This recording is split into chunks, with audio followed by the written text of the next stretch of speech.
This is just something for a Negro to get into, man. Oh, I'll be an Israelite. When Israelite get played out, there'll be something else.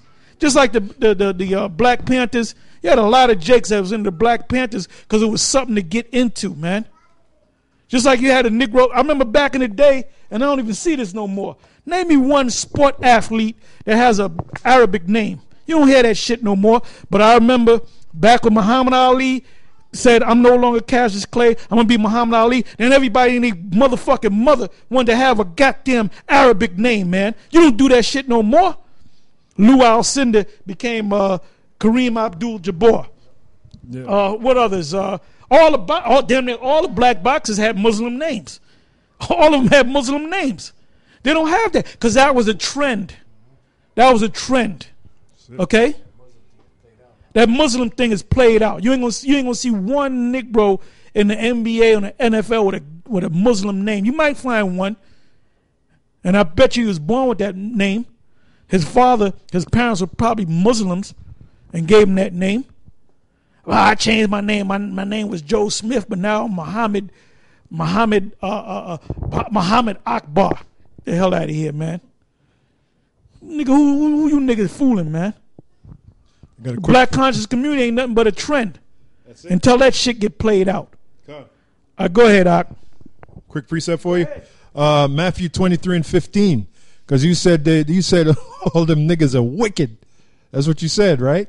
Matthew 23:15. Woe unto you, scribes and Pharisees, hypocrites, for ye compass sea and land to make one proselyte. And essentially, that's what Nate did, in going down there to Atlanta. And when he is made, like this, obviously they're made, right? Ye make him twofold more the child of hell than yourselves. And that's they got to go on the highways and the byways, but Nate doesn't have to go out on the highways and byways because he hasn't been out there. I'm making this statement, and you can prove me wrong. If you can bring out videos that you were out there for the last 6 months, and you know what this shady nigga might do? He might go 3 years back and bring out videos, right, and date them. See, I spoke because you're shady, man. You were shady back then, and you're shady right now. That's it. You're a huckster, man, a huckster and a pimp and a con artist. All right, let's go back. You can whip a woman because this brother is teaching you can whip a woman. Yes or no? Yes, they are teaching that, brother. They are teaching that. They're not teaching that. Yes, they are.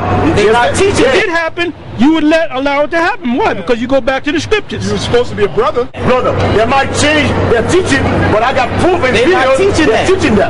Now you just saying we can't sleep with white women. That's what you said, right? Yeah, that's what I said. Now give me a law that say we can't sleep with white women. There's a lot of them. There's a lot of scriptures. Show me the scripture. Give me Nehemiah. Let's go to Nehemiah. Yeah. You right. Okay, I agree with that about marrying. But it didn't say sleep with them, man. It didn't say nothing about concubines, having concubines. And we're going to go into that. Let's go back. I know that scripture. What was Solomon's sin? Falling in love and following behind the gods of the other nations. Not sleeping with the women. Brother. Not sleeping with the women. You're a simple brother. Solomon's sin. No, you're a simple brother. You're a simple brother. Because he can sleep with them. Like I said, the concubine that Solomon had didn't turn him away from his God, from his power. Right. It was a woman that he married of the other nations that because he had to, you know what he had to do? He had to be in good with with those nations' kings. So he married their daughter. We put up the series on Daniel the 11th chapter, okay, and the Ptolemies and the the Ptolemies and the Seleucids were marrying one another's daughters because of advantage of how can I say this, for political reasons, all right? Yeah. And some of them fell in love with him because there was one Cleopatra that went against her father to go with the man that she married because she fell in love with this man. Okay? I got some information for you because you looked up the word wives in 1 Kings, and the word there was paramour, right? Now, when you go to online etymology dictionary, the definition for paramour, passionately with strong love or desire. So his wives, which were known as paramours, right? When you looked at paramours are actually concubines. The word paramour could be an illegal love, a mistress. That's another name for a paramour. When you look it up in the common dictionary. And then you had guys that fell in love with their concubines. But the concubine was set up for you to just pop her, and then just like I'll give you a perfect example. Floyd Mayweather. He always has a woman around him, right? But he's in love with Miss Jackson. What do you think he does with all the women that's around him, man? He popping them, man. Those women are his concubines. He got one that looked like a dark-skinned Moabite, but she has the spirit of a Jake. She's the one that pick up the money. He be popping them, man. You think he have them around just because he likes women? He likes to smell their perfume? Floyd likes to have sex, man.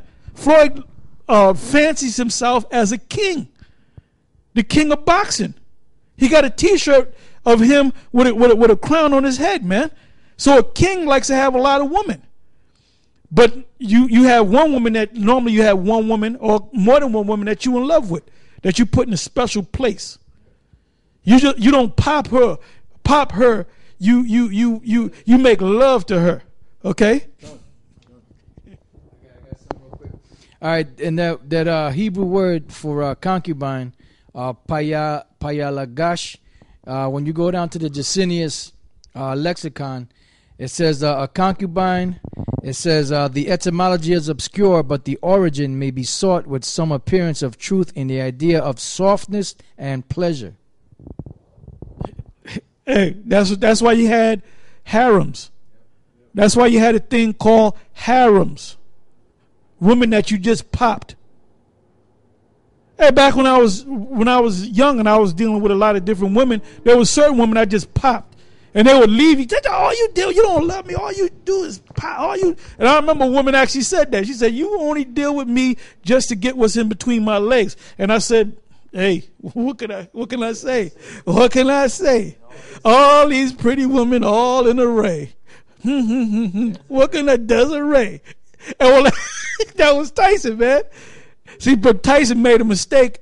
Now, if he would have got with a Moabite woman, hey, when he went to Japan and he fought he fought Clubber Lang, Buster Douglas. You know, they said that he lay with 1,000 Japanese women, man. He ain't bringing them home. He didn't marry them. He just popped them, man. He just lined them up and popped them. And that's one of the reasons why he got his ass whipped, man. Because he was too much pleasure. He wasn't training, man. All right? So let's go back. And I'm going to read it to you.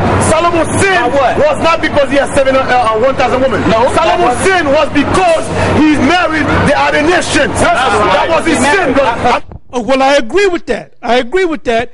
First of all, he multiplied wives. That was the first sin. Let's do it in order. The first sin was multiplying your wives. All right? The second sin was marrying wives of another nation, which we ain't with that. All right? And the third thing, he fell in love with them and he built up idols to their gods, which that's another sin.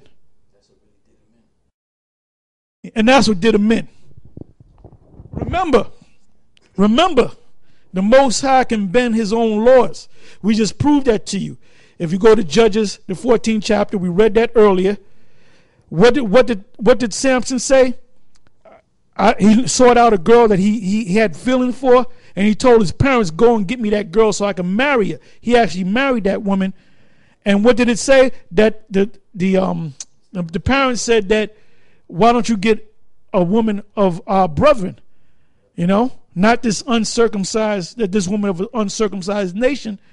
And then it said that, well, they didn't know what the spiritual meaning behind that was, that the Most High set that up to really go against the Philistines.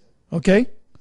And that's why Moses married an Ethiopian woman. Okay? Let's go back.